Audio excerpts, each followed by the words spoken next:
Hey guys, in this video, I am going to show you how you can record your desktop or screen record using VLC Media Player. So let's get started. First of all, you have to open VLC Media Player. Then go to the top left corner and click on Media. Now come down and click on Open Capture Device. You can also press Ctrl+C to open the Capture Device option.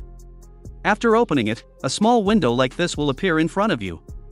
Here, you have to click on this drop-down. There are some capture modes. From here, you have to choose the desktop option. And from here, you have to choose the desired frame rate for the capture. For example, I will keep something like 10. Down below, you can see a play button, and there is also a drop-down. You have to click on it. And from here, you have to choose the convert option. After that, a window like this will appear. Now, you have to choose the video recording profile from here. I will suggest you to choose MPEG 41080p TV/forward device option. After setting the video profile, you have to click on Browse to choose the destination of your recorded file. Just choose that folder where you want to save your screen recordings of the VLC Media Player. After choosing your output location, choose the name for your video recording. And then click on Save. So now, just click on Start button to start the screen recording.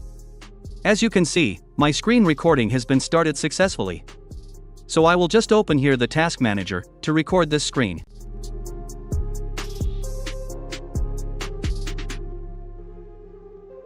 Once you are done, open the VLC Media Player again and click on this Stop Playback button. Your recording will be stopped. So let's play that screen recording video, which we have recorded just now.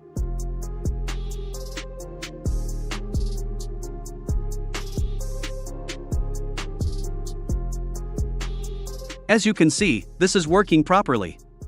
So in this video, we learn how to record the screen using VLC Media Player. If you don't know how to install the VLC Media Player on your computer, just click on this video which is showing you at the end screen. That's it for today's video. If you liked this video, give it a thumbs up. If you have any questions, just comment below. Please subscribe to my channel for more amazing tutorials like this one. See you in the next video. Thanks for watching.